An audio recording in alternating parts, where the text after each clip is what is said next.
jiran dia dapat, nikmat jiran dia dapat. Jadi kita buat ibadat. Sudah tentu akhlak dia. Kita kat Mekah, hati kita bersih tu kan. Mak bapak kita pada tempat yang sewajarnya. Baik yang datang dari jauh maupun yang dekat, surau-surau masjid dan sekitaran datang bersama-sama untuk menjadikan lagi majlis kita pada malam ini. Jadi dengan itu bagi pihak Surau Al-Aziz, saya mempersilakan Al-Fadhil Ustaz Datuk Fadil Shah Al-Udin untuk memulakan ceramah yang bertajuk Ambang Maulid Rasul sallallahu alaihi wasallam. Silakan. 3, 2, 1. Assalamualaikum warahmatullahi wabarakatuh.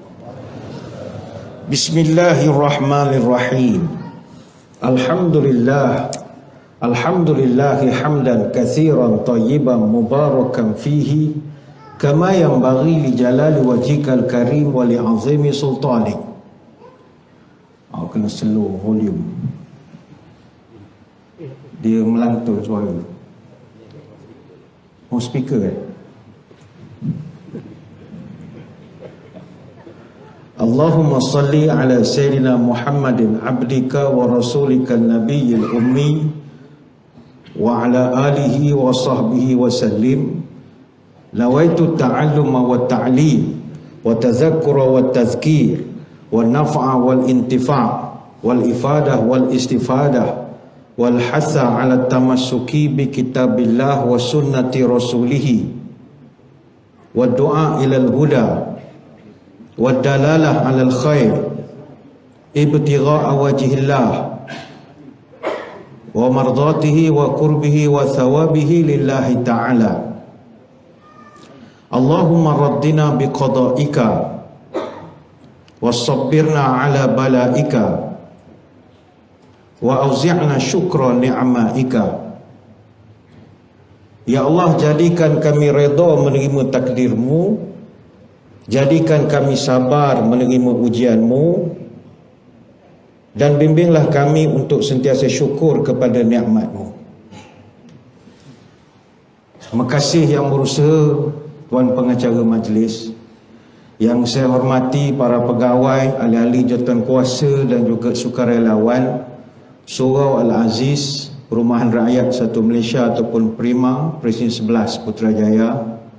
Seterusnya tuan-tuan guru, para alim ulama, para habaib, muslimin muslimat, hadirin hadirat, tuan-tuan puan-puan, moga-moga dirahmati Allah sekalian. InsyaAllah kita pada malam ini sempena dengan ambang Maulidur Rasul, dan sudah jadi satu kebiasaan di majoriti negeri-negeri di tanah air kita ini. Sambutan Maulidur Rasul diadakan setiap kali tibanya 12 Rabiul Awal. InsyaAllah pada minggu hadapan, pada hari Ahad 9 hari bulan Oktober, kita berlepas diri daripada nak membahaskan perbahasan dan perdebatan tidak berkesudahan tentang bila tarikh sebenar Nabi lahir, atau perbincangan perlu atau tidak diadakan sambutan hari kelahiran Nabi ini. Kita tak nafi ada yang allergic, tapi kita tak boleh buat apa-apa. Namun dalam hal ehwal keagamaan, insya-Allah masih di bawah ulil amri dan masih dapat dikawal, insya-Allah. Apa yang pasti, bila tiba tarikh 12 Rabiul Awal ini, di negara kita kebiasaannya akan adalah meriah dengan 3 perkara. Pertamanya adalah syarahan, yang kedua marhaban, yang ketiga makan. Oh, ini dia seronok Maulid banding dengan Mak Hijrah. Ada setengah surau masjid dia buat marhaban, tak ada syarahan, ada makan. Ada setengah masjid surau ada syarahan, tak ada marhaban, ada makan. Ada setengah surau masjid tak ada marhaban, tak ada syarahan, ada makan. Macam surau tuan-tuan tak ada marhaban, ada syarahan, ada makan. Untuk jamuah lah, untuk tuan-tuan tak berani nak bagi manifesto boya sangat, takut ada belakang. Tapi ada ada tempat tiga-tiga tak ada. Marhaban tak ada, syarahan tak ada, makan pun tak ada. Dia memang kalau maulud lah, atau Maulidur Rasul ni di negara kita, Ceramah ni sunat saja, wajibnya makan. Dan makanan pula, yalah, bagi kita duduk Putrajaya, Kuala Lumpur ni dah duduk di bandar, taklah meriah sangat. Maulid pun penceramah pakai jubah, tuan-tuan pun pakai kepiah, kain pelikat saja. Kalau buat di kampung-kampung, wah, kalau di Johor, cerita dululah, 4 bulan sambutan Maulid di negeri Johor. Dia punya sambutan macam kenduri betul. Penceramah datang siap kompam menyambut macam-macam, ada buat harakan lagi, nasyid, 3 kumpulan lah buat persembahan macam-macam lagu. Ada ucapan dari YB, ucapan dari penghulu, seronok betul lah. Majlisnya daripada pagi perharakan sampai malam, kemuncak ceramah. Makanan tak payah cerita lah, tak main nasi minyak subuh kita, tak main. Dia makanan memang meriah dan rare betul. Mungkin ada orang Johor di sini ya. Kalau di Johor sambutan Maulid ini, tengok daerah, kalau belah-belah ada Batu Pahat, itu kan situ ramai auzubillah semua. Jadi kena nasi ambeng lah. Nasi ambeng luar biasa sekali. Tapi dah tak ada lah sekarang. Kuala Lumpur Putrajaya tak jumpa lah nasi ambeng ni. Kalau ada ke tempat Selangor ni adalah Sungai Pelik, apa, Batang Juntai, boleh jumpa lagi lah masjid yang buat nasi ambeng. Johor dia ada buat engkong. Engkong ni tobat lahum, tuan-tuan tak kenal. Engkong ni ayam masak cara Jawa lah. Saya pernah dijamu makan engkong ayam. Saya tanya ni apa benda ni, dia kata ni engkong. Yalah, apa specialnya? Rupanya engkong ni hanya dihidangkan untuk orang yang diistimewakan. YB ke menteri ke ustaz ke siapa, dia tak buat hari-hari. Dan ayam yang digunakan ayam yang terbaik. Biasanya engkong ni guna ayam jantan, orang Jawa panggil jago, ayam jago. Kalau dulu waktu cerita kat saya, ayam yang buat engkong ni akan dilagakan dulu. Mana champion itu kena sembelih, mana dia betul-betul ra'i betul lah. Ayam jago, dia kan Jawa, saya bukan Jawa tapi dah selalu sangat pergi tu, banyak lah, sikit-sikit sebanyak. Dia orang Jawa, ayam ni dia ada kategori dia lah. Dia ada ayam jago, ayam dereh, ayam babon, ayam lencer, dia kan lain-lain. Kalau ayam jago tu ayam jantan yang gangster-gangster tu jago dia panggil. Ayam dereh ni ayam dara lah, ayam betina muda. Kalau ayam babon, ayam betina yang dah berumur sikit lah, dah kahwin semua. Ayam lencer ni pemuda lah. Mana dia pemuda, puteri, wanita dengan itulah bahagian lah. Soalnya kalau nak bagikan begitu ya. Tapi yang selalu kena sembelih jago lah, jago. Ada juga kadang dia hidang. Ni cerita makanan dulu lah, nak bagi tuan-tuan lapor sikit supaya ada pengorbanan dalam ceramah ni. Yang ketiga dulu saya makan botok-botok. Ini pun bukan makanan kami, orang faham tak kenal botok-botok ni. Botok-botok ni dia basically ikan, tapi dia tutup dengan daun banyak daun penuh. Ikan tu tenggelam di bawah, daun penuh sampai ke atas. Segala mak nenek daun dia masuk, kecuali daun teruk tak ada dalam tu. Seronok lah dia, kita budaya tempat orang kita belajar. Masa saya pergi ke kampung Melayu Raya di Pekan Nanas Pontian, dia bagi ayam ungkep. Ungkep lain sikit dengan engkong. Ungkep ni dia pakai jintan manis. Boleh lah diguna ayam lencer, maksudnya jantan muda. Ada juga yang babon. Masa pergi ke kampung Sagil Parit 2 di Tangkak, tu guna ayam semua jago semua digunakan. Kalau pergi ke belah-belah Johor Bahru, kalau pergi belah kampung Sungai Melayu, lain pula. Kalau kampung Sungai Melayu, maulud dia bagi asam pedas ikan sembilang, rare juga tu. Dia bagi kupang masak halia, keropok kupang. Tuan-tuan pernah makan keropok kupang? Tak pernah. Itu sedap musim maulud. Makan dia, maulud dengan mulut dia dekat, jadi dia memang makan banyak. Kalau pergi ala Pontian, itu kalau orang Pontian tu bugi-bugi semua lain sikit lah makanannya. Bagi burasak, lepat loy, makan dengan nasu meti. Nasu meti ni asam pedas ikan parang. Itu di Pontian banyak lah, Bugis style. Seronok, tapi ni those days lah, dah tak ada dah sekarang ini. Dah kurang diadakan sambutan yang bernuansa budaya tu kurang. Dia jadi sambutan biasa sajalah, kita datang pakai kain pelikat biasa, dengar ceramah, habis makan balik, selesai lah. Dulu begitu meriah sekali. Hadirin hadirat sekalian, pada malam ni kita berkumpul untuk kita nak menyatakan kegembiraan di atas kelahiran seorang insan yang sangat berjasa dalam hidup kita, iaitulah junjungan Nabi SAW. Teringat saya satu syair yang pernah didendangkan oleh Al-Hafiz Syamsuddin bin Nasiruddin Ad-Dimashqi. Kata dia, "Idza kana hadza kafiran." Kalaulah orang kafir ini, iaitu Abu Lahab, kata dia, "Ja'a zammuhu tabbat yadahu fil jahimi mukhalladan." Yang mana nama dia dah diletakkan celaan oleh Allah, tabbat yada Abi Lahab. Yang mana dia ni kekal dulu dalam neraka jahim. Namun ata annahu fi yaumil isnin daiman. Tapi setiap hari Isnin dia diberikan keistimewaan oleh Allah. Yukhaffafu anhu li sururi bi Ahmada, kerana diringankan azab dia kerana dia pernah bergembira dengan kelahiran anak saudaranya yang bernama Muhammad.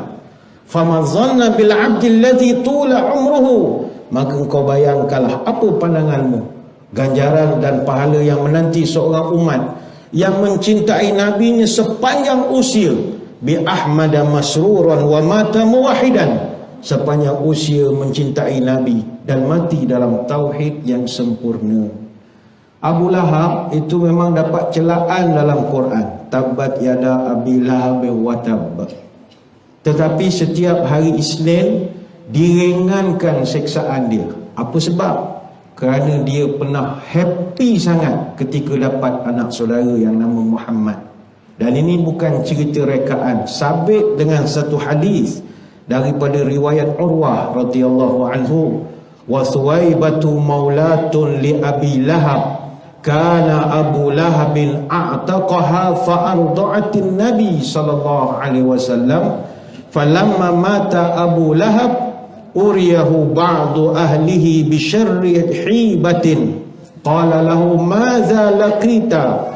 Qala Abu Lahab, lam alqa ba'dakum ghaira anni suqitu fi hadhihi bi'ataqati Suwaibata. Ada satu riwayat daripada Urwah, dia bercerita, di mana kita syarah hadis inilah ya. Disebutkan Suwaibatu maulatun li Abi Lahab. Suwaibah adalah bekas hamba kepada Abu Lahab. Saya akan terangkan siapa Suwaibah lepas pada ini. Saya terangkan dulu siapa Abu Lahab. Sebab antara pengisian maulid adalah memperkenalkan biografi Nabi. Siapa Abu Lahab? Abu Lahab ni bapa saudara Nabi. Nama kat pengenalan dia Abdul Uzza bin Abdul Muttalib. Kenapa dipanggil Lahab? Lahab maknanya menyala-nyala. Katanya dia ni menyala-nyala bukan sebab dia main api, tidak. Dia ni seorang yang cantik orangnya, flawless, menyala-nyala. Jadi tuan-tuan suka ambil gambar selfie flawless tu Abu Lahab namanya ya, menyala-nyala muka macam K-pop, itu Abu Lahab tu. Dia menyala-nyala, flawless lah kita panggil. Dia ni pak saudara Nabi. Kita berkenalan sedikit malam ni ya dengan pak saudara Nabi. Saya percaya ada di kalangan kita yang terlepas pandang sikit tentang Nabi punya latar belakang family dia. Nabi kita ni ataupun senang atuk Nabi nama Abdul Muttalib. Abdul Muttalib dia ada 16 orang anak, isteri ramai. Daripada 16 anak, 10 laki-laki, 6 perempuan. Anak laki ada 10 dan 10 anak laki tu anak nazar. Macam mana nazar? Kalau kita ingat ada satu hadis riwayat Al-Hakim dalam Al-Manaqib, Nabi pernah bercerita, ana ibnu Zabihaini, saya adalah keturunan dari 2 bapa yang hampir disembelih, kata Nabi. Apa sebab? Dia adalah keturunan Nabi Ismail. Nabi Ismail pun hampir disembelih oleh Nabi Ibrahim, dan dia juga adalah anak anda kepada Abdullah yang juga hampir disembelih oleh Abdul Muttalib. Apa cerita dia kena sembelih? Dia begini. Ini cerita biodata Abdul Muttalib ni dia nazar, kalaulah aku ni, kata dia, dapat 10 orang anak laki-laki yang kuat, aku akan gunakan anak-anak aku ini untuk menguatkan politik aku dalam masyarakat Quraisy yang tak suka kepada aku. kalau aku dapat 10 anak lelaki, salah seorang tu akan aku sembelihkan nanti. Ditakdirkan dia memang dapat 10 orang anak lelaki-lelaki, tapi dia terlupa dengan nazar dia. Sampai anak yang bongsu Abdullah yang ada pada Nabi kita dah besar. Setelah anaknya 10-10 ni dewasa, dia pun teringatlah kepada nazar dia.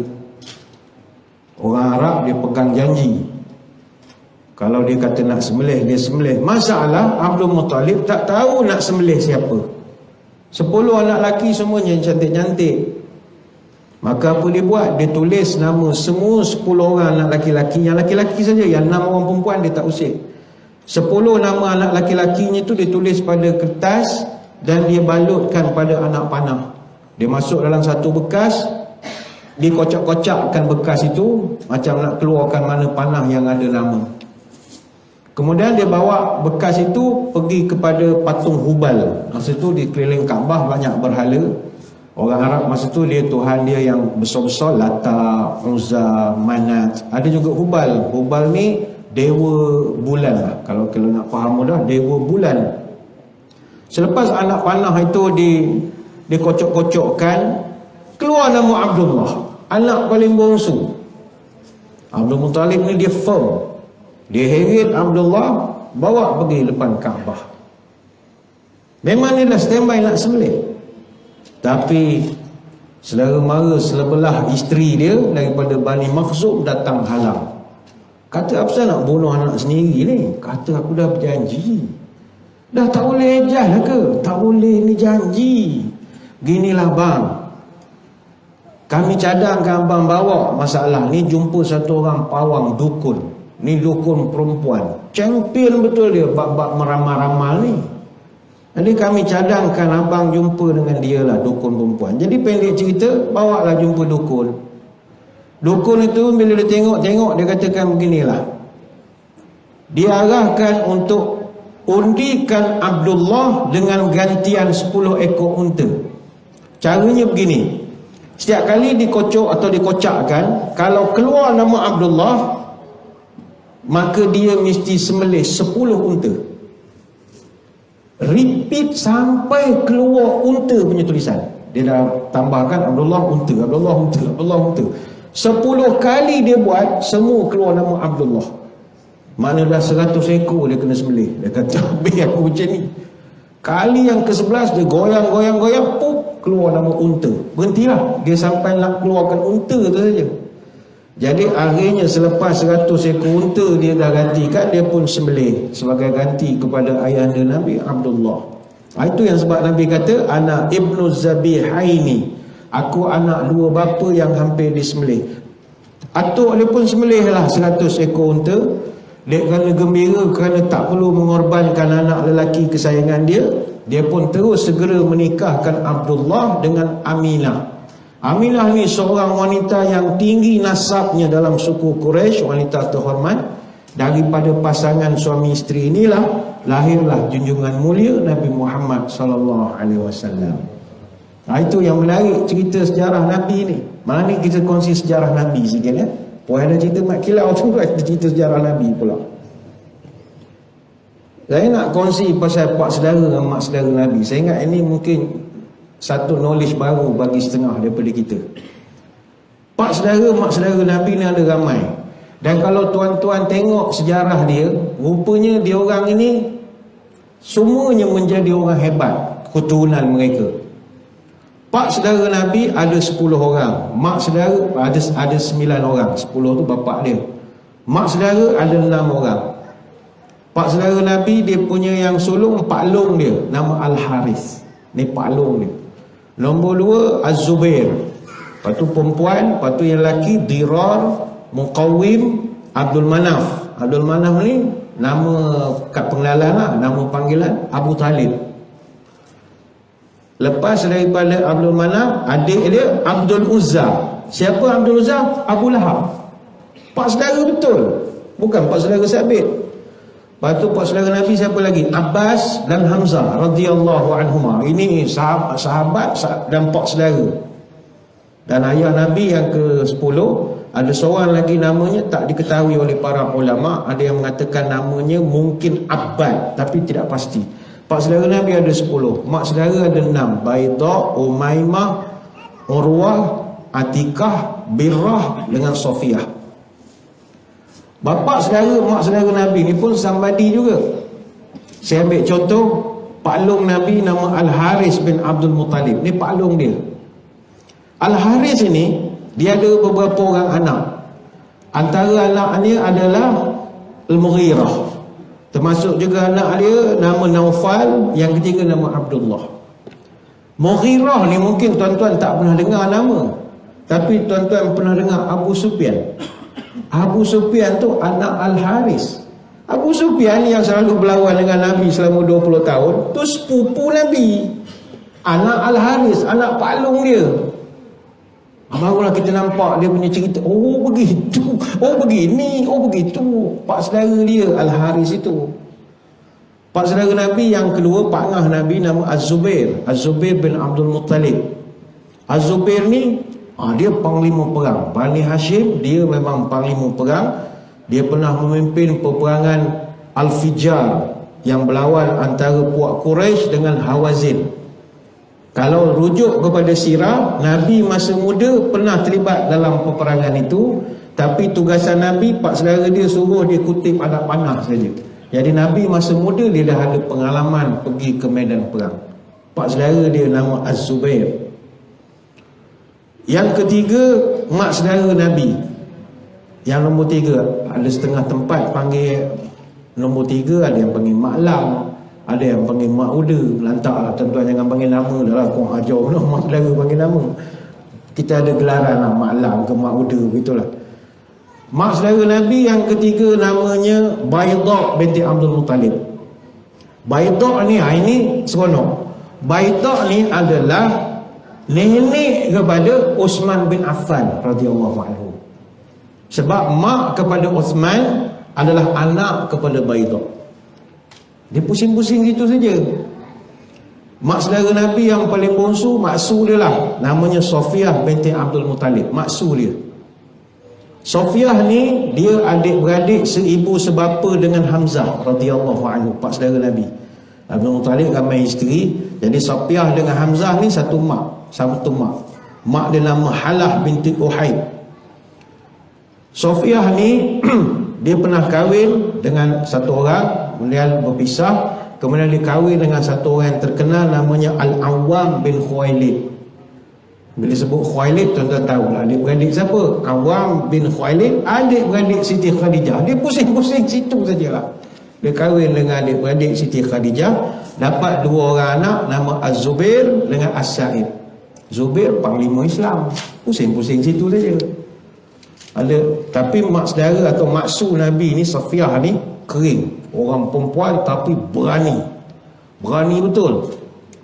Ketika Hamzah dibunuh di dalam perang Uhud, dia boleh pergi maju ke depan nak tengok jenazah Hamzah. Abang dia. Tapi Nabi panggil Zubair, kau tahan mak kau. Jangan bagi dia tengok. Kalau dia tengok, aku takut dia meraung. Sebab jenazah tu dah uzur sangat. Dirobek-robek oleh musuh kan, jantung apa semua keluar. Tapi Sofiyah hati kering. Dia menatap mayat jenazah abang dia, dia tidak meraung sedikit pun. Hati kering. Mak saudara Nabi. Mak saudara Nabi seorang lagi nama Umaymah binti Abdul Muttalib. Dia ni isteri kepada Abu Waqqas bin Uhaib. Maknanya dia ni mak kepada Sa'ad bin Abi Waqqas. Ada seorang lagi mak saudara nama Atikah binti Abdul Muttalib. Atikah ni isteri kepada Abu Umayyah bin Al-Mughirah Al-Makhzumi, dan dia adalah juga ibu kepada Ummul Mukminin Ummu Salamah radhiyallahu anha, isteri, salah seorang isteri Nabi. Seorang lagi mak saudara Nabi nama Birrah binti Abdul Muttalib. Birrah ni adalah ibu kepada Abdullah bin Jahash. Kita pernah dengar lah nama-nama sahabat ini. Abdullah bin Jahash, adik dia Sayyidatina Zainab binti Jahash, isteri Nabi. Adik dia seorang lagi Hamnah binti Jahash. Hamnah ni isteri kepada Mus'ab bin Umair, syuhada di dalam perang Uhud. Jangan pening. Ini cerita saja. Oh, tak nak hafal. Tak bukan suruh hafal, suruh kenal je. Takkan mak kilau kita tahu Nabi, kita tak kenal. Balik semula pada cerita Abu Lahab tadi, pak saudara Nabi. Dia ramai orang dia keliru antara Abu Lahab dengan Abu Jahal. Lalu orang pun pukat sekali mengatakan Abu Jahal pun pak saudara Nabi. No, Abu Jahal bukan pak saudara Nabi. Pak saudara Nabi Abu Lahab saja. Abu Jahal itu nama panggilan dia. Nama kad pengenalan dia Amru bin Hisham bin Mughirah. Dia daripada klan yang berbeza, suku Makhzum. Dia di tanah Arab. Masa tu ada 3 keturunan bangsawan, suku bangsawan. Pertama Bani Hashim, keturunan Nabi kita lah. Yang kedua Bani Umayyah. Yang ketiga Bani Makhzum. Bani Makhzum ni Abu Lahab, Abu Jahal keturunan Bani Makhzum. Termasuk Khalid Al-Walid, itu keturunan Bani Makhzum. Termasuk juga Fatimah, isteri kepada Abdul Muttalib, itu pun keturunan Bani Makhzum. Dia Bani Makhzum ni dengan Bani Hashim dia tak baik. Dia bergaduh pasal keturunan lah. Sebab itu Abu Jahal dalam sejarah Islam ada 3 orang yang non-Muslim tapi sangat suka mendengar Quran. Dia bukan Islam tapi suka mendengar Al-Quran. Pertama sekali Al-Akhnas bin Shuraik. Dia ni ketua Bani Zuhrah, pengusi JKK lah, ketua kampung. Yang kedua Abu Jahal. Yang ketiga Abu Sufyan sebelum dia masuk Islam. Dia orang ni malam-malam dia pergi skoding rumah Nabi. Nabi kat rumah baca Quran. Rupanya dia bersembunyi di dinding belakang rumah Nabi. Dia dengar Quran, angguk dia suka. Tapi 3 ni tak perasan 3 sedang skoding. Dia ingatkan dia seorang. Satu hari gagaknya dia lari 3 orang bertembur. Kalau kata orang Pantai Timur berigak. Kantoi. Akhirnya Abu Jahal warning kepada Al-Akhnas, kau jangan cerita ke orang. Bergebor. Ini kita yang biar pecah di perut, yang pecah di mulut. Kau kalau orang tahu, aku cari kau. Dah bergebor. Al-Akhnas bertanya kepada Abu Jahal, Atara Muhammad yakzib? Bang, awak rasa Muhammad ni menipu ke tak? Abu Jahal kata, maka zikatu. Aku yakin dia memang tak pernah menipu. Wa kunna nusammihi al-amin. Kami daripada kecil panggil dia al-amin. Jujur, amanah, tak pernah bohong. Al-Akhnas tanya, kalau abang tahu dia tak menipu, abang lawan dia buat apa? Hak jadi pembangkang tu apa? Kata Abu Jahal, walakin idza kana fi Bani Hashim saqayata wal rifadatu wal musyawwara thumma takunu fihim al-nubuwah fa syai' li Bani Makhzum. Cuba kau fikir, urus Masjidil Haram, Kaabah, puak dia. Beri makan orang haji, puak dia. Urus minum air Zam-Zam, puak gerabak dia. Jaga haiwan Mekah, puak gerabak dia Bani Hashim. Sekarang dia pula nak mengaku jadi Nabi. Habis keturunan aku nak jadi apa? Bagi minum air tak boleh, jaga orang haji tak boleh, jaga Zam-Zam tak boleh. Jadi Nabi pun dia dah sapu dulu. Rupanya Abu Jahal dia masalah gengsi kebangsawanan saja. Itu Abu Jahal. Dia sebenarnya antara Bani Hashim, Bani Umayyah, Bani Makhzum semua saudara. Saya nak peningkan tuan sikit-sikit ya. Kalau kita tengok biodata Nabi Muhammad bin Abdullah bin Abdul Muttalib bin Hashim bin Abdul Manaf bin Qusay bin Kilab bin Ka'ab bin Lu'ay bin Ghalib bin Fihir bin Nazar bin Kinanah bin Khuzaimah bin Mudrika bin Ilyas bin Mazar bin Ma'ad bin Adnan. Nabi dihafal nama nenek moyang dia sampai Adnan. Dalam suku Quraisy, induk dia duduk pada Fihir. Pada Fihir. Fihir itu yang jadi induk moyang dia orang. Kalau belah Bani Umayyah, tadi saya sebut 3 suku bangsawan, Umayyah, Hashim, Makhzum. Kalau belah Bani Umayyah, dia kena dekat dengan Abdul Manaf bin Qusay. Abdul Manaf bin Qusay ni great grandfather kepada Nabi. Sebab Nabi nama Muhammad bin Abdullah bin Abdul Muttalib bin Hashim bin Abdul Manaf. Great grandfather dia. Abdul Manaf dia ada 2 orang anak lelaki-lelaki. seorang nama Hashim bin Manaf, seorang nama Abdul Syams bin Manaf. Hashim adalah lineage keturunan Nabi, silah belah Nabi, great grandfather, moyang Nabi. Kalau Abdul Syam, lineage keturunan Umayyah, mana silah sebelah Umayyah. Sama, dia kongsi satu atuk moyang saja, cuma dia pecah dua. Sebab itu kalau lineage contoh keturunan Umayyah, Muawiyah bin Abi Sufyan bin Harb bin Umayyah bin Abdul Syams bin Abdul Manaf bin Qusay, mana great father kepada Nabi kita. Kalau belah Bani Makhzum, dia kena dekat Ka'ab bin Lu'ay. Ka'ab bin Lu'ay ini adalah great grandfather Nabi, moyang ke-6. Nabi kita namanya Muhammad bin Abdullah bin Abdul Muttalib bin Hashim bin Abdul Manaf bin Qusay bin Kilab bin Ka'ab bin Lu'ay. Jadi great 6 kali great grandfather kepada Nabi.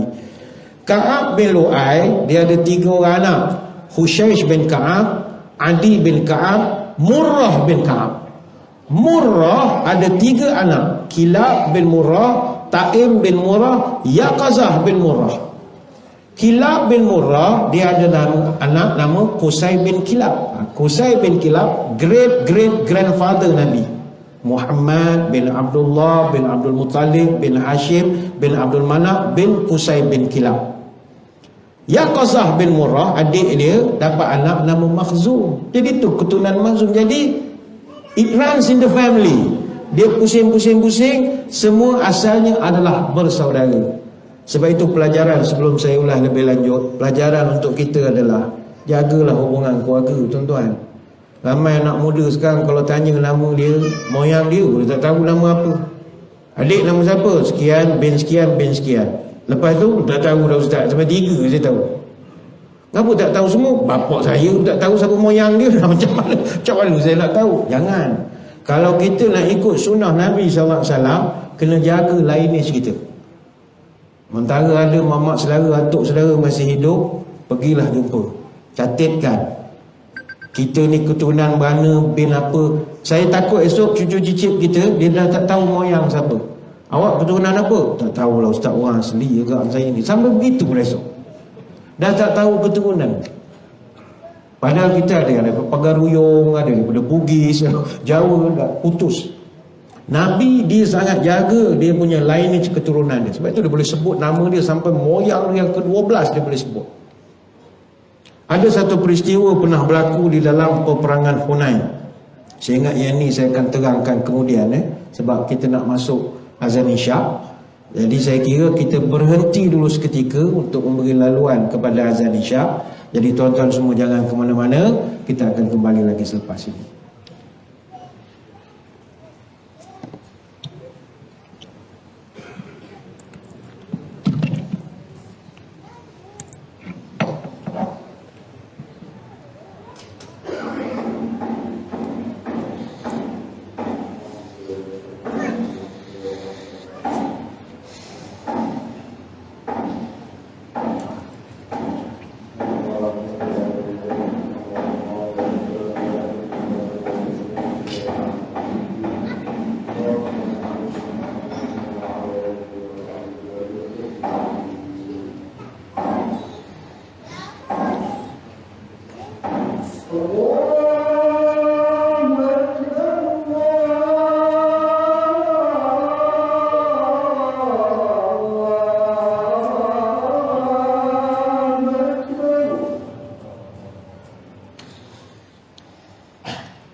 Muslimin muslimat yang dirahmati Allah sekalian, kembali kita bertemu dalam ceramah sempena ambang Maulid Rasul sallallahu alaihi wasallam. Malam ni kita bercerita, kita rujuk kepada cerita-cerita tentang keluarga Nabi yang jarang diangkat ke permukaan. Saya percaya tuan-tuan selalu dengar cerita isteri-isteri Nabi, anak-anak Nabi, kawan-kawan sahabat Nabi. Tapi jarang sekali dicerita tentang pak-pak saudara Nabi, mak-mak saudara Nabi ni. Dan kita malam ni tengok macam mana Nabi ni dia sangat jaga hubungan kekeluargaan, kekerabatan ini. Menjadi satu pelajaran untuk kita hari ini yang terlalu sibuk menjaga hubungan dengan kawan, WhatsApp group, tak pernah left. Tapi saudara mara seminggu 3 kali left. Adik-beradik WhatsApp left, sepupu sepapat keturunan cucu cicit moyang sekian left. Apa benda orang macam ni? Nabi kita tak pernah left group, kalau dalam bahasa kita. Tadi saya bawa satu cerita tentang perang Hunain. Ini nampak sangat Nabi dia punya jaga, dia punya hubungan family dia. Bukan dia taksub dah. Jaga hubungan keluarga ni penting. Kalau kita tak jaga family kita, siapa nak jaga family kita? Ada satu peristiwa semasa perang Hunain. Perang Hunain ini dia berlaku selepas sebaik saja pembukaan kota Mekah, Fathu Mekah. Yang mana ketika itu orang-orang musyrikin, terutamanya puak Hawazin dengan Saqif, dia tak puas hati, tak boleh terima hakikat orang Islam boleh datang semula ke Mekah untuk ambil balik kota Mekah dalam pembukaan Mekah. Jadi kedua-dua puak Hawazin dan Saqif ini mereka rancang nak buat serangan di Mekah, dan mereka berkumpul di satu tempat bernama Autas. Autas ni dekat dengan lembah Hunain. Jadi mereka ketika itu dalam kitab sejarah mencatatkan dia orang keluar daripada Mekah, berkemah di luar daripada Mekah dengan membawa kelengkapan perang dan harta yang sangat banyak. Sebab dia tak nak kalau apa-apa berlaku nanti orang Madinah yang masuk Mekah dia habis dia rampas harta. Jadi dia orang bawa semua harta. Mana kalau kita ni pindah dengan piring-piring Astro tu sekali bawa, dia bawa semua sekali. Dia kedudukan lembah Hunain ni bagi kita yang biasa pergi ke Mekah. Lembah Hunain ni dia duduk antara Mekah dengan Taif. Tapi dia lebih dekat dengan Taif. Dan perang ni berlaku masa raya 6 Syawal tahun 8 Hijrah. Jumlah tentera Islam masa tu agak ramai. Asalnya orang Islam daripada Madinah 10,000 saja. Tapi bila mereka masuk Mekah, ada 2,000 orang Mekah peluk Islam. Jadi total orang Islam masa tu dah bertambah ketumbukannya menjadi 12,000 orang.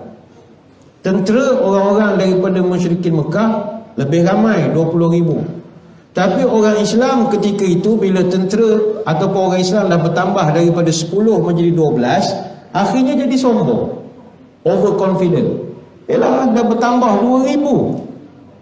Dan Allah tegur dalam Quran, qad nasarakumullahu fi mawatin katsiratin wa yawma Hunain iz a'jabatkum kasratukum.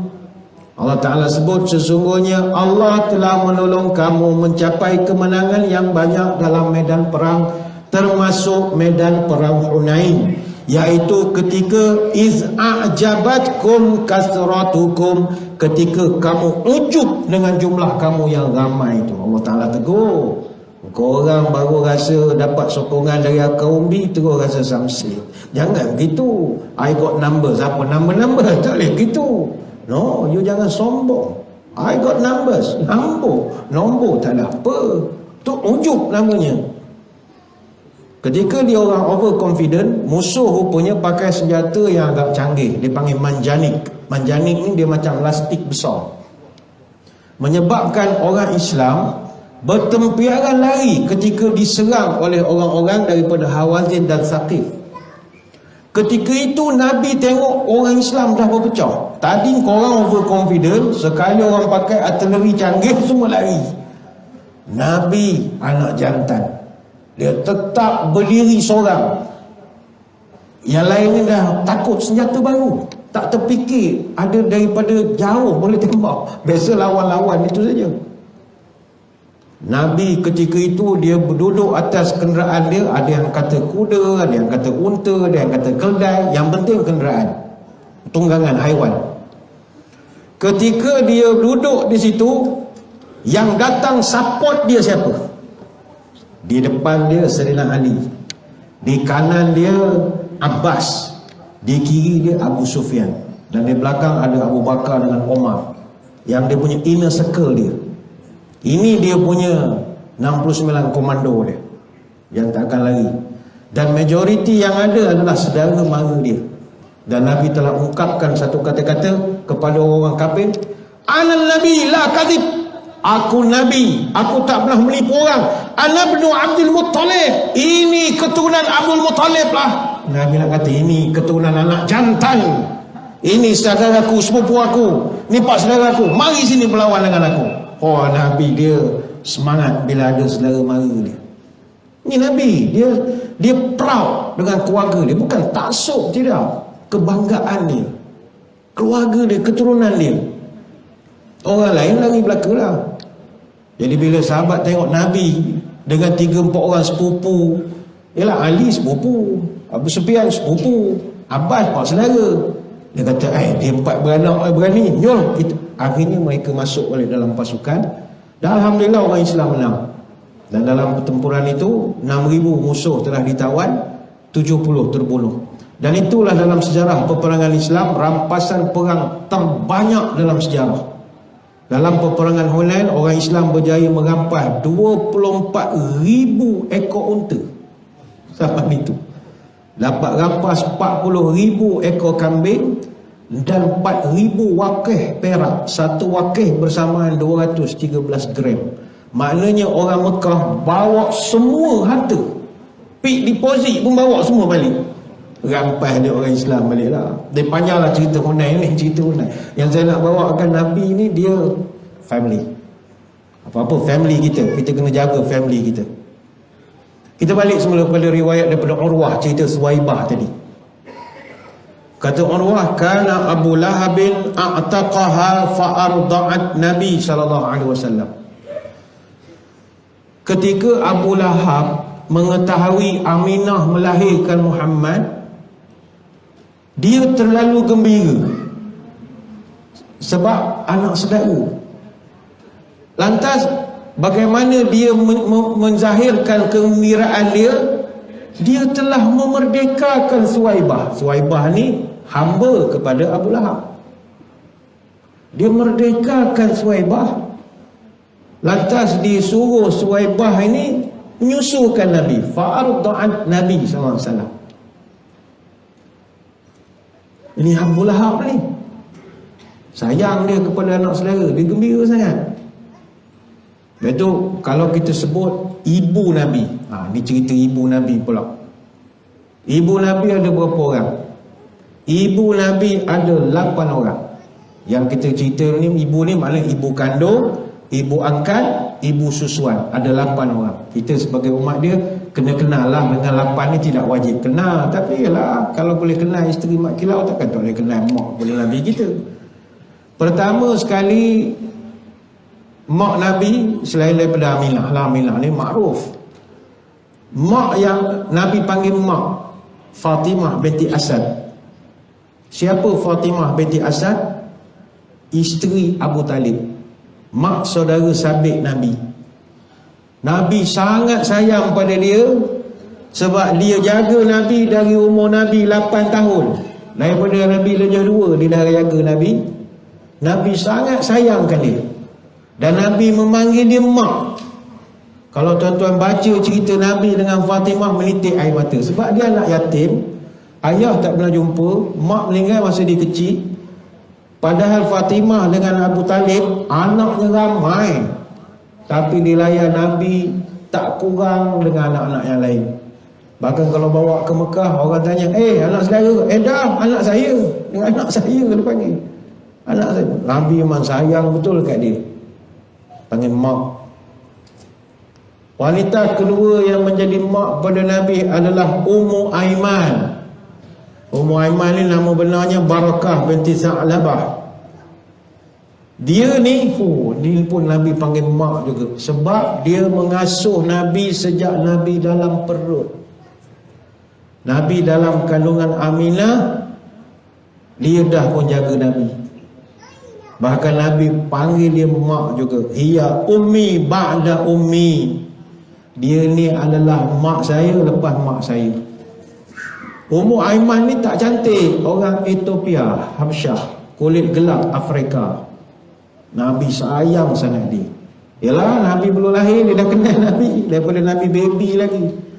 Dia tak menyusu, ada setengah kata dia tak menyusu Nabi, dia menjaga saja. Yalah, pengasuh. Dan Ummu Aiman ni dia lambat kahwin, sampai nak diatur-aturkan. Dia kata, saya tak cantik, siapa yang nak pada saya? Akhirnya Nabi kahwinkan dia dengan Zaid bin Harithah radhiyallahu anhu, dan perkahwinan mereka dapat Usamah bin Zaid. Itu panglima termuda dalam sejarah Islam. Ummu Aiman, kesayangan Nabi, mak dia lah. Wanita ketiga yang digelarkan sebagai ibu juga adalah mak saudara dia, Safiyah binti Abdul Muttalib. Satu-satunya mak saudara Nabi yang Islam menurut sebahagian daripada ulama. Mak saudara Nabi tadi kita sebut ada 6, Atikah, Umaymah, Baidah, Barrah atau Birrah, Safiyah dan Arwah. Safiyah ini adalah ibu kepada Zubair bin Awam. Tadi kita dah ceritalah. Wanita keempat yang dianggap ibu oleh Nabi adalah Suwaibah. Ini kita cerita Suwaibah ni. Suwaibah ni ibu susuan pertama Nabi. Dan Nabi tetap bertanya khabar kepada dia walaupun berjauhan ketika itu. Yalah, banyak kenangan Nabi dengan Suwaibah ini. Wanita kelima yang Nabi gelarkan ibu, ini yang paling popular lah, Halimatus Sa'diyah. Halimah As-Sa'diyah, ibu susu Nabi yang terkenal. Selain daripada dia menyusu Nabi, dia juga lah yang mengajar Nabi pandai bertutur. Dia ni seorang yang teratur percakapannya. Sebab Abu Bakar pernah tanya kepada Nabi, ya Rasul, kita ni sama ke? Duduk Mekah belaka, tapi tuan punya percakapan teratur, dictionnya, tajwidnya, makhrajnya. Sebab Nabi cakap orang boleh hafal. Orang boleh hafal percakapannya, begitu teratur sekali.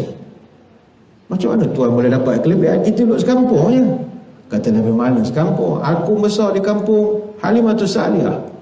Orang kampung tu cakap semua teratur. Jadi dia daripada kecil didedahkan dengan cakap dengan sebutan yang tepat. Halimatus Sa'diyah, ibu susu Nabi yang sangat terkenal. Ketika Nabi dilahirkan, orang tahu Nabi ni anak yatim. Jadi menjadi budaya orang Arab, mereka akan daripada kampung pergi ke Mekah menawarkan khidmat menyusukan baby. Dulu dia ada pasien macam tu. Tak ada orang pergi rumah Aminah, sebab Aminah suami meninggal. Orang tak nak, nanti kalau lepas menyusu dia tak ada duit nak bayar. Laki tak ada, nak bayar orang apa? Biar Halimah Sa'diyah ni, dia pergi, dia jatuh cinta dengan Nabi. Lawa budak ni, dia pun ambil. Tak ada gaji, tak apalah. Panjanglah pula cerita nyusu ni kan. Tapi bila cerita baca tentang ibu Nabi ni, menitik air mata. Sebab kita boleh bayang perasaan satu orang budak yang tak ada emak. Mungkin tuan-tuan yang ada pengalaman gitu hidup tak ada emak. Kita ada satu sentimental sikit dengan orang-orang yang pernah berjasa beri makan ke kita, bagi duit masa kita kecil. Kita anak yatim tapi dia sayang kita. Saya ingat orang-orang macam ni kita akan ingat sampai bila-bila lah. Sebab biasa anak yatim orang tak suka. Dulu lah orang pandang anak yatim ni menyusahkan, menyibuk nak duit orang. Dan sekarang anak yatim mewah lah, makan hotel apa semua. Dulu hina. Jadi bila ada orang sudi beri makan, memang kita akan kenang sampai bila-bila. Dan ada dua orang wanita, nama Ummu Sulaim binti Milhan dengan Ummu Haram binti Milhan. Dua adik-beradik ni mak saudara susuan dengan ibu Nabi. Dan Nabi kerap bertandang ke rumah mereka. Dua ni, dia macam Nabi kalau pergi tu macam rumah sendiri lah dia buat. Dia buat macam rumah sendiri, pergi ke dapur apa semua. Sampai orang heran, tuan kenal ke Ummu Sulaim? Aku kenal dari dulu ni. Geng-geng menyusu belaka ni. Nabi anggap tu macam dia jadi tarah dia mak saudara susuan dengan ibu Nabi. Dan wanita yang ke-8 sudah pasti wanita mulia, Aminah adalah mak Nabi sendirilah. Jadi Suhaibah ini bila dah dibebaskan oleh Abu Lahab, dia pun akhirnya kerja menyusulkan Nabi. Jadi balik semula kepada hadis Urwah tadi, falamma mata Abu Lahabin uriyahu ba'du alihi bi syarri hibatin. Disebutkan bila Abu Lahab dah meninggal, ada beberapa orang saudara mara dia bermimpi nampak dia di alam yang satu lagi. Dan dia berada dalam keadaan yang bi syarri hibatin, agak merisaukanlah keadaan dia tu, macam mengerikan sikit. Lama pun Abu Lahab awak kerja mengenak je. Jadi dia punya condition tu tak apa cun lah. Biasa nampak mimpi mungkin dia duduk atas bukit, ada cahaya, nampak syok lah. Tepi pantai ke tengah baring-baring, nampak macam relax je duduk alam. Macam kita biasa mimpi jumpa mak ayah kita yang dah meninggal jumpa dia tepi pantai, jumpa dia duduk atas kursi senyum-senyum, muka bercahaya. Okey lah mimpi gitu. Tapi kalau mimpi dia dalam keadaan tengah nangis, kita jadi tak syok Maka dalam mimpi itu satu orang saudaranya mengatakan, qala lahu maza laqita, awak dapat apa bila dah mati ni?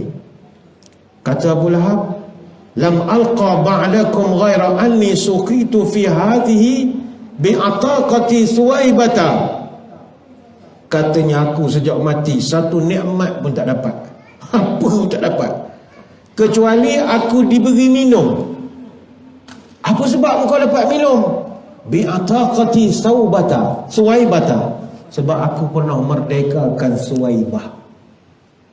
Tuan-tuan, hadis ini diriwayatkan oleh ramai para ulama hadis. Ini bukan hadis lemah. Ada yang tuan-tuan yang jenis garang-garang hadis ni, ustaz macam hadis ngarut macam majalah Mustika lah cerita ni. Tak, ini hadis dicatat oleh ramai para ulama hadis. Imam Bukhari ada dalam sahih dia, Al-Hafiz Ibn Hajar ada dalam kitab Fathul Bari dia, Al-Hafiz Ibn Katsir ada dalam kitab Sirah Nabawiyah dia, Al-Hafiz Al-Baghawi ada catat dalam Syarah Sunnahnya, dan Al-Hafiz Al-Baihaqi ada letakkan dalam kitab Dalailnya.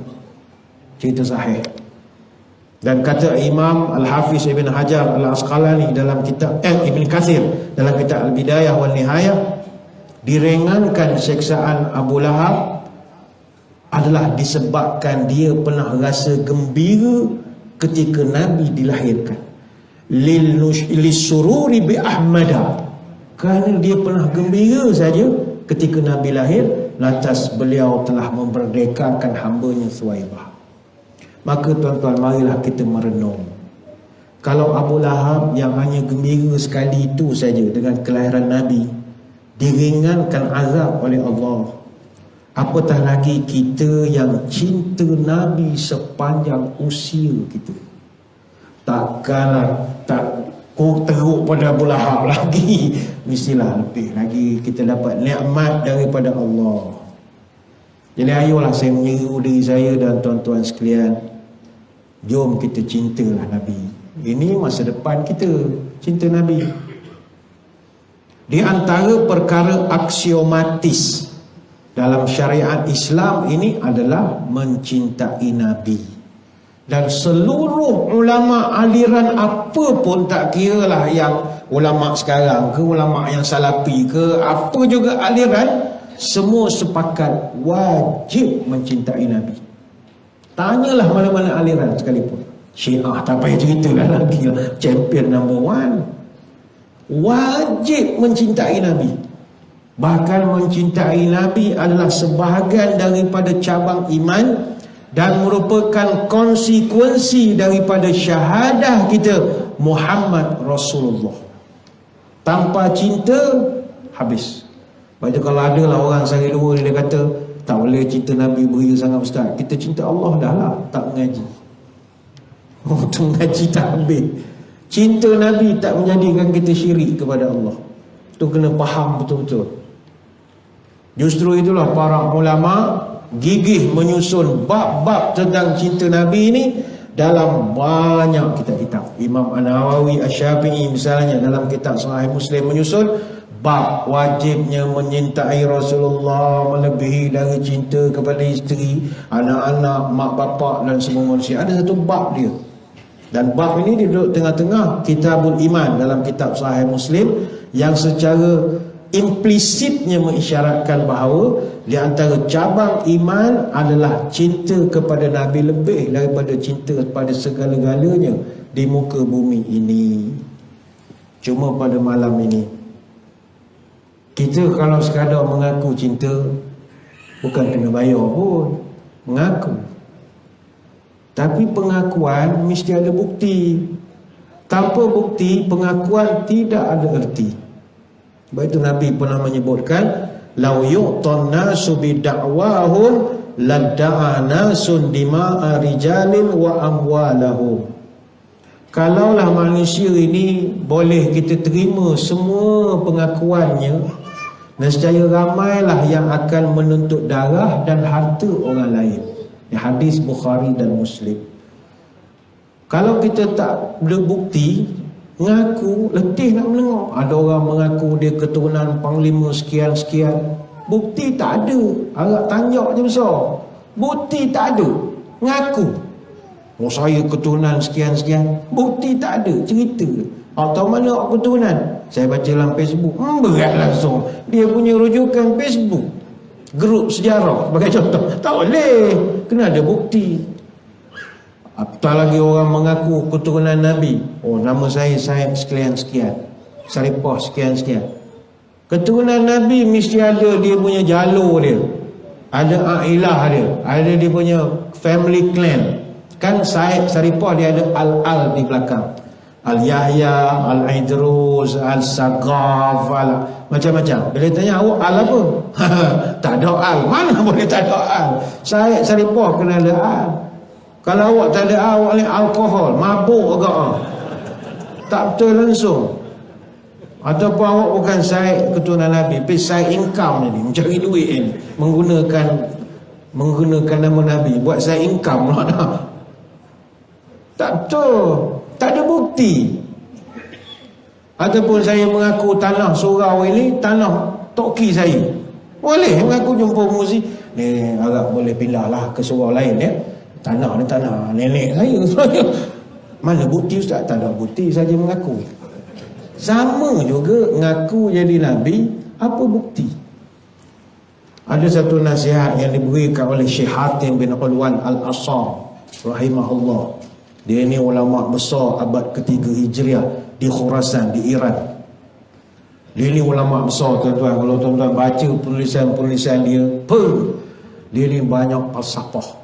Sedap membaca dia punya penulisan. Dia banyak buat poin-poin, dia banyak bagaimana nak menjadi orang baik. Tama dua, dia pesen macam tu, dia menulis. Dia bukan jadi panjang, tak ada berperenggan, dia sangat sedap pembacaan kalau daripada Syekh Hatim bin Ulwan Al-Assam ini.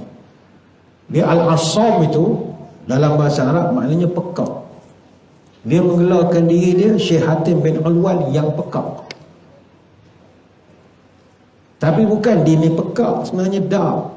Dia tidak pekak. Minta maaf aku guna perkataan pekak. Ada setengah orang dia sensitif. OKU cacat pendengaran. Panjang pula nak nyebut. Dia kurang pendengaran. Tapi bukannya dia tu cacat pendengaran. Tidak. Dalam kitab Syarah Qami'ut Tughyan ada kisah tentang Syekh Hatim ini yang disampaikan oleh Syekh Abu Ali Ad-Daqqaq rahimahullah. Ini ulama cerita. Dia kata dia digelarkan si pekak bukan kerana dia pekak, tapi dia buat-buat tak dengar. Itu perangai dia. Kenapa dia buat-buat tak dengar? Dia menjaga aib orang.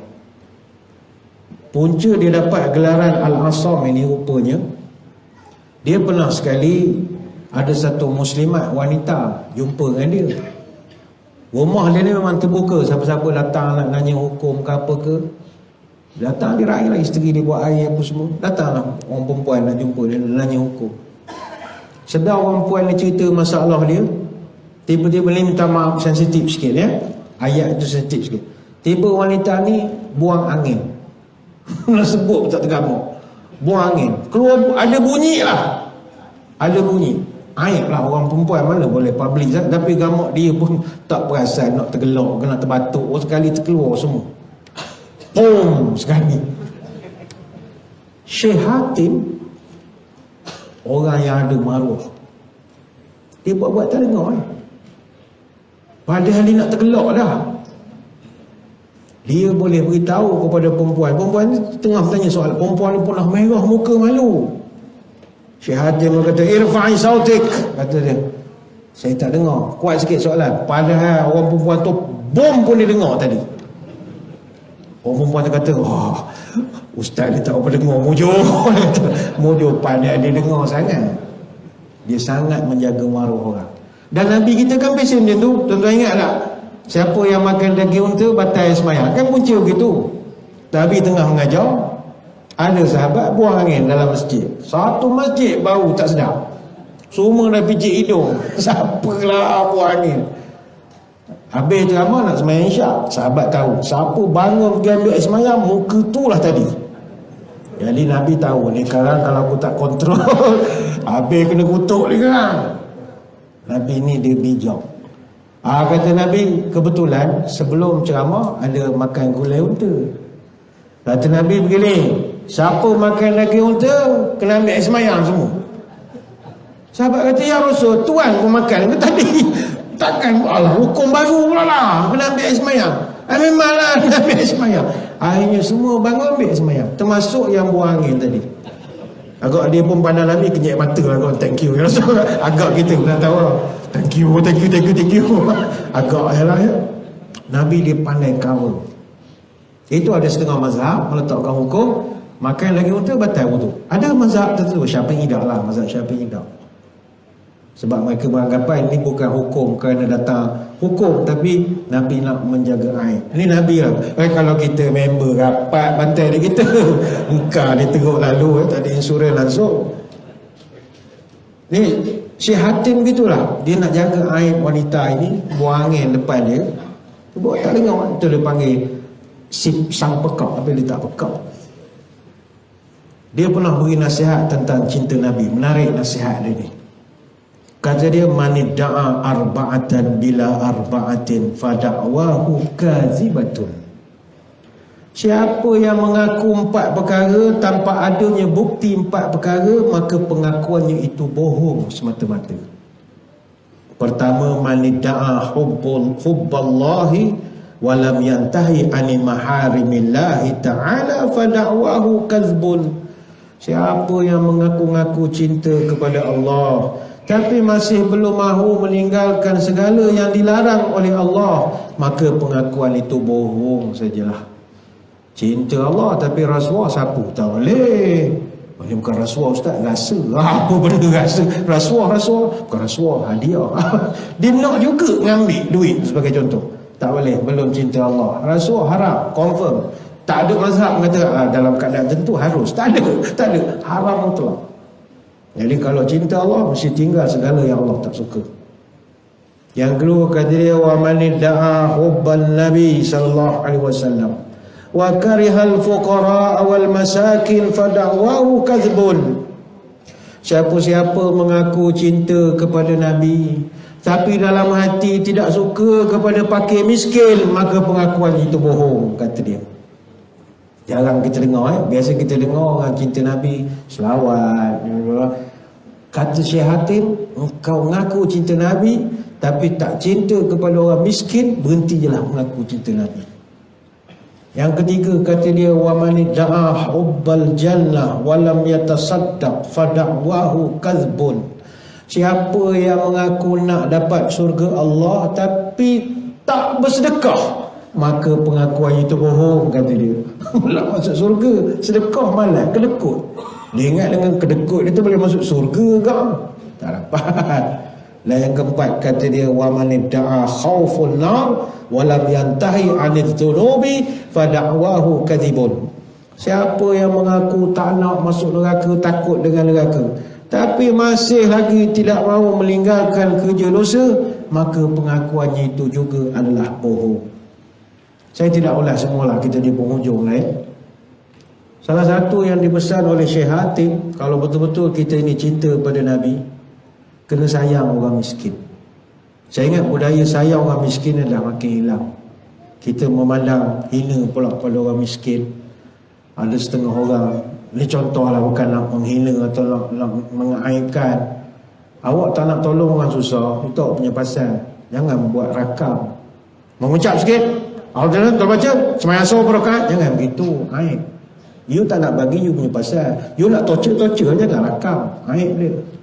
Bila dia nipu, kita nipu, mana pula menipu? Nama pun dia cuba menipu, kau dapat. Tapi jangan dicanangkan satu dunia. Sebab itu Nabi pernah wasiat kepada Abu Zar Al-Ghifari, di mana Abu Zar kata, awsani khalili bisam'in. Nabi jumpa saya, dia beri wasiat. Kata Nabi, 7 wasiat ni kau kena pegang wahai Abu Zar. Pertama, bihubbil masyakin wa an adwa minhum. Pertama sekali, kau mesti cintai orang miskin dan mesti dekat dengan mereka. Itu wasiat pertama Nabi kepada Abu Zar.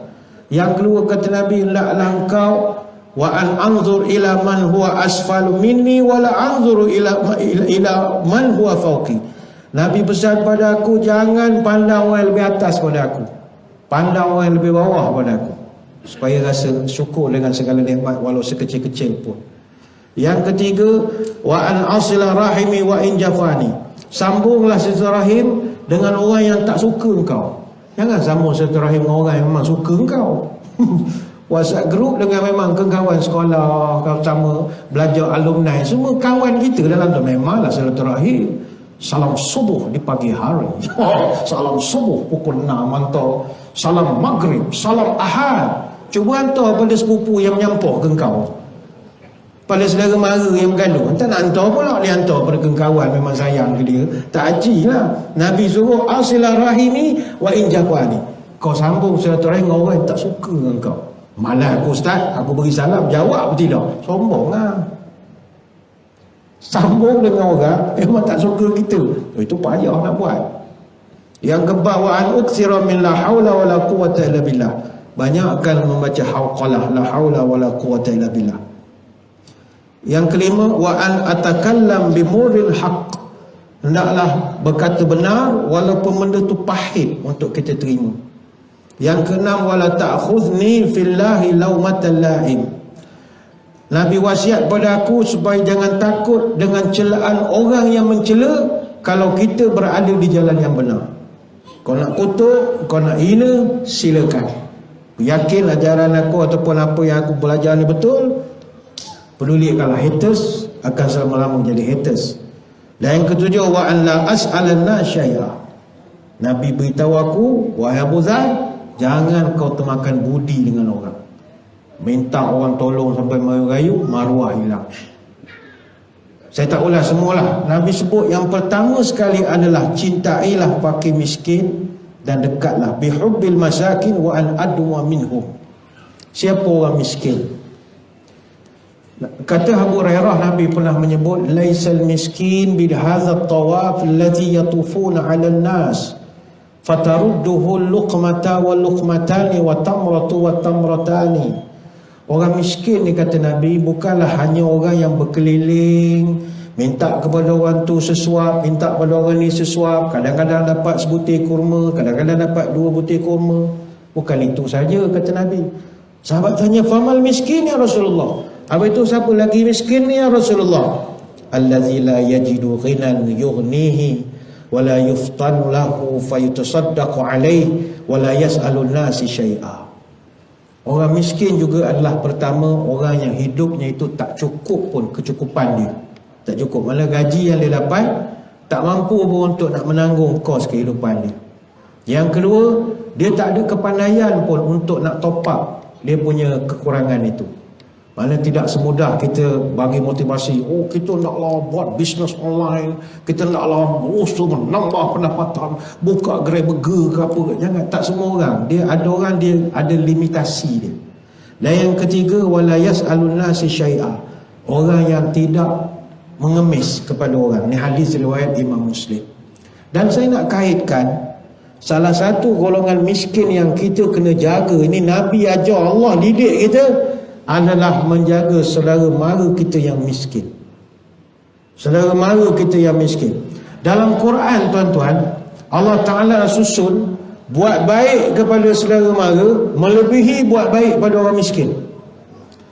Inna Allah ya'muru bil adli wal ihsan wa ita'i dzil qurba wa yanha 'anil fahsya'i wal munkari wal baghi ya'izukum la'allakum tadhakkarun.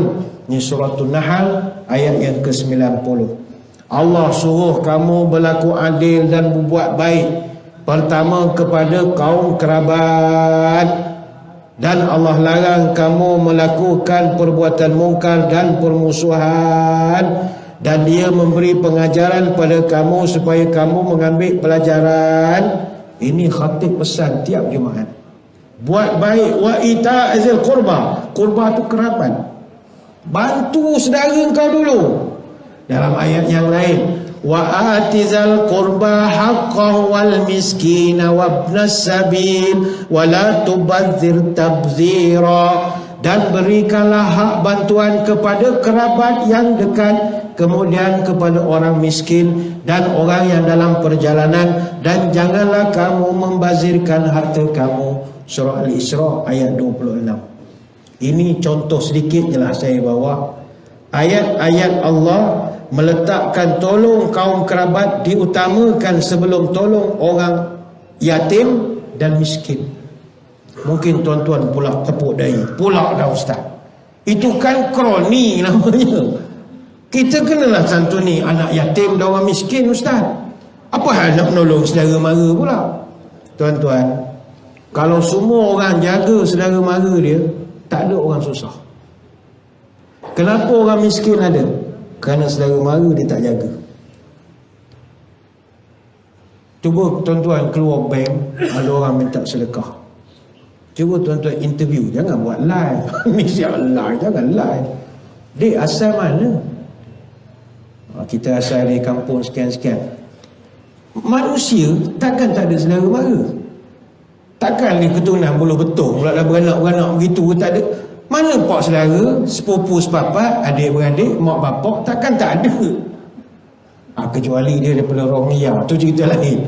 Kalau lokal, mesti ada saudara. Apa sahaja saudara kau tak tolong? Kalau saudara kau tolong, kau tak susah. Sebagaimana kita disuruh oleh agama, engkau tolong saudara kau tolong saudara kau tolong. Akhirnya tak ada orang susah. Itu sebab disusun tolong saudara dulu. Masalah orang kita sekarang, saudara dia tak tolong, dia sibuk tolong orang lain. Tolong lu jauh sampai keluar negara. Bukan tak boleh menolong orang luar negara, boleh. Tapi saudara engkau rumah sengit, tolong dulu. Bantu sampai keluar pelarian bagai-bagai. Bagus. Rumah mak dia sengit begini macam pelarian juga di kampung tu lah. Baik buat rumah mak engkau dulu. Pintu bilik orang tua tu nak hangsel pun tak boleh, tercabut lah hangsel. Water heater, air panas shower lama dah tak guna, rosak sumbat. Anak dia kulu kiling hantar bantuan ibu tunggal. Ni contoh tidak ngata kalau kena nasihat. Tak yang kau sibuk tolong orang tu ngapa? Lah, itu maksud saya. Ini tolong saudara bukan bagi projek, itu kroni. Itu kroni. Tender semua bagi buat gambar. Itu menipu namanya. Ini kita tolong yang susah. Tolong yang susah. Jadi Quran ni, kalau satu ayat saja dalam Quran dah wajib kita taat, apatah lagi banyak. Perintah suruh tolong saudara yang susah lebih pada 6 ayat. Satu ayat pun dah wajib ikut. Contoh dalam Quran satu ayat saja, innallaha wa malaikatahu yusholluna 'alan nabi ya ayyuhallazina amanu shallu 'alaihi wa sallimu taslima. Selawat pada Nabi satu ayat je. Wajib tak kita amal? Wajib. Tolong saudara 6 ayat, lagilah wajib. Jadi inilah yang kita kaitkan. Sayang Nabi, cinta Nabi, tolong orang miskin, tolong orang susah. Terutamanya saudara mara kita yang memerlukan bantuan. Anak-anak saudara, ada pak saudara duit banyak, anak saudara pun tak tahu. Hulu kili lah budak tu mencari bantuan beasiswa lah, nak beli tu ini. Pak saudara kaya duduk Putrajaya, grade Jusabi. Contoh. Tak ada langsung nak ulu-ulu sikit ke duit bantuan, tak ada. Janganlah begitu, tolong. Anak saudara kita kan, bantulah dulu. Banyak nak diterangkan tapi masa mengizinkan dekat pukul 9 lah. Saya takut tuan-tuan menggelitik nak tengok Gegau Gaza pula ni sekarang. Jadi saya kira sekadar itulah saja. Ada lah tua-tua ni, ada yang minat juga ya, ngisi masa lapang. No, jangan mati saya tengok tu ya. Saya kira sekadar itulah saja sembang-sembang pada malam ini. Saya mengucapkan ribuan terima kasih di atas undangan. Mohon maaf sebarang kekurangan. Moga-moga kita dapat bertemu pada lain-lain kesempatan. Sebagai kesimpulannya, Nabi SAW ni tak kenal maka tak cinta. Kalau kita tak kenal siapa dia, siapa anak-anak dia, siapa adik-beradik dia, pak saudara, mak saudara, maka kurang sikit. Tapi bila dah kenal malam ni sikit sebanyak, oh ke situ perginya, oh dia menambahkan lagi cinta kita kepada baginda. Sekadar itu, kita tutup pertemuan kita dengan sedikit doa. Moga majlis diberkati ilahi. A'udzubillahi minasyaitonirrajim. Bismillahirrahmanirrahim. Allahumma salli wa sallim ala sayyidina Muhammadin salatan tukhrijuna biha min zulumatil wahmi. Allahumma tawil umurana wa sahih ajsadana wa nawwir qulubana wa thabit imanana wa ahsin a'malana wa wasi' arzaqana wa ilal khairi qarribna wa lisyarri ab'idna waqdi hawaijana fid dini wad dunya wal akhirah innaka ala kulli syai'in qadir.